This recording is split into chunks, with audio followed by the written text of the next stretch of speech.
નમસ્કાર સ્ટુડન્ટ્સ, આપણે ગઈકાલે ગુજરાતના મેળાઓ કરેલા હતા, બરાબર બેટા? એમાં આપણે 4 કર્યા હતા. એક મોઢેરાનો મેળો, એક બહુચરાજીનો મેળો, ત્રીજો નકળંગનો મેળો અને ચોથો કર્યો તો માધવપુરનો મેળો. બરાબર બેટા? આજે આપણે સહેલા કરી લઈએ. ચાલો, ભવનાથ તો આપણું ફેવરેટ છે કે જુનાગઢ, ગિરનાર. બરાબર? ક્યારે? તો કે મહાવદ નોમથી બારસ. મહાવદ નોમથી બારસ.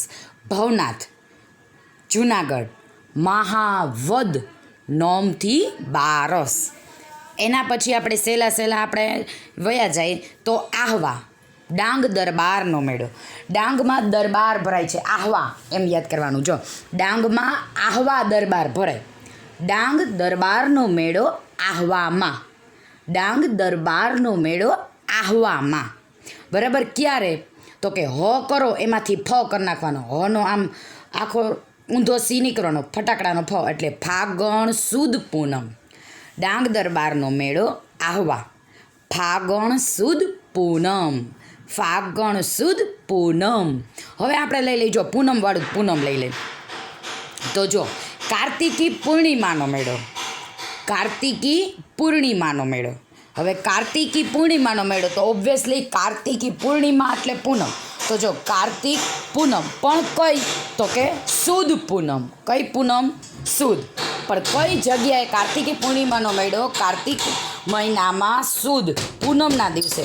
પણ ક્યાં? તો કે સોમનાથ ગીરમાં, જુનાગઢ પાસે જ સોમનાથ ગીરમાં ભરાય છે. બરાબર સ્ટુડન્ટ્સ? હજી એકવાર કરીએ આપણે. સૌથી પહેલાં તો જુનાગઢ ભવનાથનો મેળો, મહાવદ નોમથી બારસ સુધીનો. એના પછી ડાંગ દરબારનો મેળો આહવામાં, ફાગણ સુદ પૂનમ. કાર્તિકી પૂર્ણિમાનો એટલે કે કાર્તિક સુદ પૂનમ, પણ ક્યાં? તો કે સોમનાથ ગીરમાં.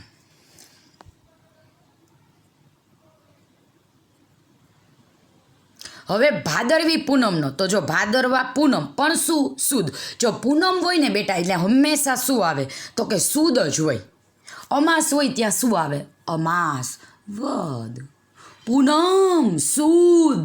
બરાબર? સુદ. પૂનમ. જો રસવાવાળું ને દીર્ઘાવાળું ભેગું હોય. સુદમાં રસવાવાળું, પૂનમમાં દીર્ઘાવાળું. બરાબર?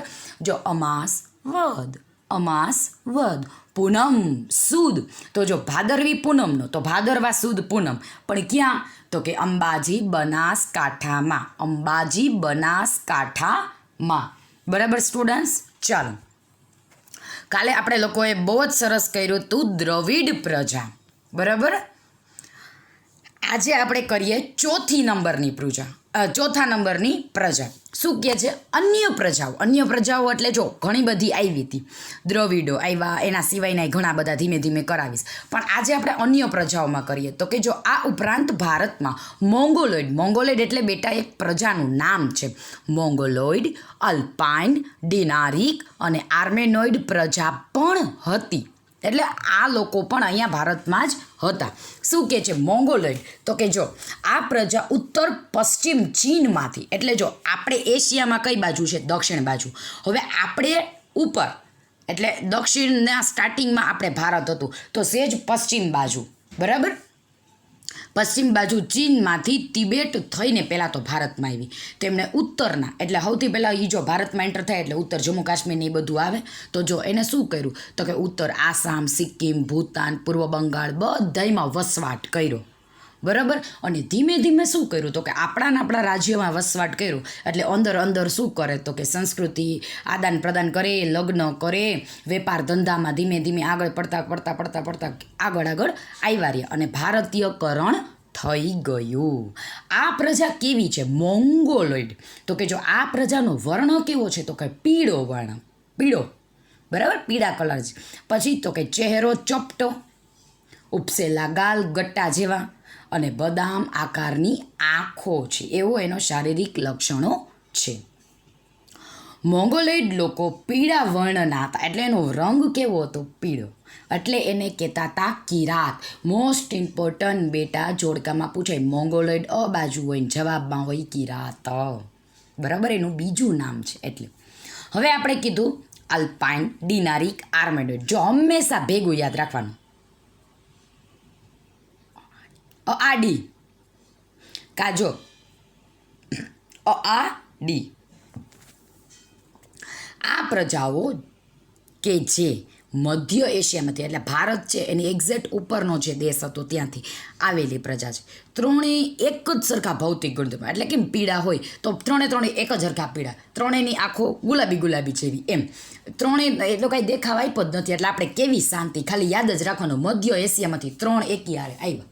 એવું પૂછે મધ્ય એશિયા આ બાજુ લખ્યું હોય મોંગોલોઇડ, પછી આર્યો, દ્રવિડો અને અલ્પાઇન કા ડિનારિક કા આર્મેડોઇડ, કોકમાંથી 3 લખ્યું હોય તો આપણને યાદ રાખવું જરૂરી છે કે મધ્ય એશિયામાંથી આ 3 ભેગી આવી હતી. આ ડી ત્રણેય આવી હતી. તો શું કે છે? ભૌતિક દેખાવ કેવો છે? ત્રણેયનો સરખો. આ પ્રજાઓના અંશો, એટલે કે જો એ પ્રજા વહી ગઈ, એની પેઢી હજી ક્યાંક ભારતમાં રહે છે, તો કે આના અંશો એટલે એની ક્યાંક 10-15મી પેઢી છે ને અત્યારે પણ હાલની તકે પણ મહારાષ્ટ્રમાં, બંગાળમાં, ઓરિસ્સામાં અને ગુજરાતમાં કદાચ હું કે તમે કદાચ એના વંશજ હોય. બરાબર, અને સૌરાષ્ટ્રમાં સૌથી વધારે જોવા મળે છે. બરાબર સ્ટુડન્ટ્સ, આજે આપણે આટલું રાખીએ. ચેપ્ટર નંબર 10ની શરૂઆત કરીએ. કાલે મેં પદ્ધતિઓ કરાવી હતી, આજે કંઈક નવું કરીએ. રોજ એક ક્વેશ્ચન કરાવીશ બેટા. ખાસ પેપરમાં મને બહુ જ સરસ માર્ક જોઈએ છે. બરાબર, ચેપ્ટર નંબર 10માંથી.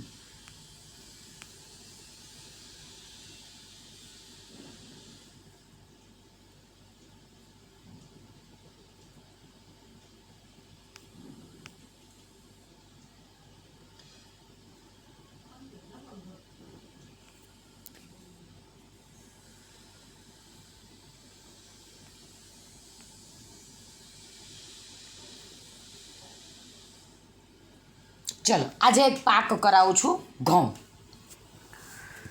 ચલો, ઘઉં કરીએ. એવું પૂછાય, ભારતીય પાક તરીકે ઘઉંનો પરિચય આપો 4 માર્કમાં. બરાબર, 9 પોઈન્ટ કમ્પલસરી લખવાના. સૌથી સહેલા પોઈન્ટ તમને કહેતી જઈશ. જેટલા આવડે એટલા વિડીયો સાંભળતા યાદ રાખજો. આવડે એટલા મોઢે લખવાના. ઘઉં. ડાંગર પછી ઘઉં એ આપણા દેશનો બીજો મહત્ત્વનો ધાન્ય પાક છે. સાવ યાદ રહી જાય. ઘઉં લખવામાં 2 લેટર, નંબર પણ કેટલો? બીજા નંબરનો. આપણે યાદ રાખવાનું કે ઘઉં એ બીજા નંબરનો, કદાચ ડાંગર ભૂલાઈ જાય તો હાલે, પણ ઘઉં એ બીજા નંબરનો ભારતનો મહત્ત્વનો પાક છે.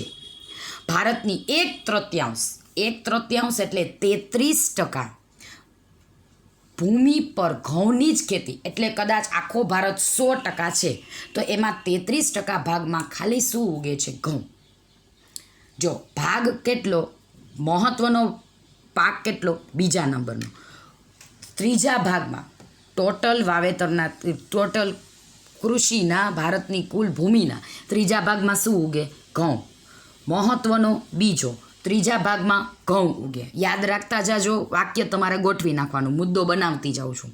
હવે દેશના ઉત્તર અને પશ્ચિમ, ઉત્તર એટલે જમ્મુ કાશ્મીર, પંજાબ, હરિયાણા, યુપી, ઉત્તરાખંડ, હિમાચલ, પશ્ચિમ બાજુ રાજસ્થાન, ગુજરાત, મહારાષ્ટ્ર, બધાય માં વસતા લોકોનો મુખ્ય ખોરાક છે. એટલે ઉત્તર પશ્ચિમના મુખ્ય ખોરાક, ઉત્તર પશ્ચિમનો મુખ્ય ખોરાક, ઉત્તર પશ્ચિમના લોકોનો મુખ્ય ખોરાક. ઘઉં એ સમશીતોષ્ણ કટિબંધીય રવિ. લખવામાં કેવું? ઘઉં, રવિ 2 લેટર, રવિ 2 લેટર, ઘઉં 2 લેટર, રવિ 2 લેટર. આપણે શોર્ટમાં લખી નાખવું એ રવિ પાક પણ છે. ઘઉંના પાક માટે કાળી ગોરાળું ફળદ્રુપ, કાળી ફળદ્રુપ ગોરાળું, કાળી ફળદ્રુપ ગોરાળું 75 સેમી જેટલો વરસાદ જરૂરી છે. બરાબર, જમીન કેવી? કાળી ફળદ્રુપ ગોરાળું, કાળી ફળદ્રુપ ગોરાળું 75 સેમી જેટલો વરસાદ એને માફક આવે છે.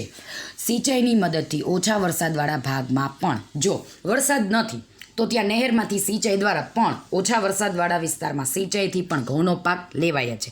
હવે જો 75 જોતો હોય બરાબર વરસાદ, તો હવે 100 આવે એટલે કે વરસાદ 25 સેમી જેટલો વધારે, તો બુદ્ધિ હલાવાય કે 100 જેટલો વરસાદ હોય તો ઘઉંનો પાક શું થઈ જાય બેટા? બગડી જાય. હવે એમ કે આપણે 40 જેટલો વરસાદ જોઈએ તો શું થાય? તો ઘઉંનો પાક ઉગે જ નહીં. બરાબર. હાલો ફરીથી કરીએ. ઘઉં બીજો મહત્વનો, 1/3 ભૂમિ ઉપર ઘઉં જ ઉગાડી છે. ઉત્તર પશ્ચિમના લોકો ઘઉં જ ખાય છે. સમશીતોષ્ણ કટિબંધીય રવિ પાક છે. 100 જેટલો વરસાદ પડશે તો પાક બગડી જશે. કેટલો જોઈ? 75 જ જોઈ. ઓછા વરસાદવાળામાં સિંચાઈથી પણ થાય છે. કાળી ફળદ્રુપ ગોરાળું જમીન. બરાબર બેટા? ચાલો નેક્સ્ટ.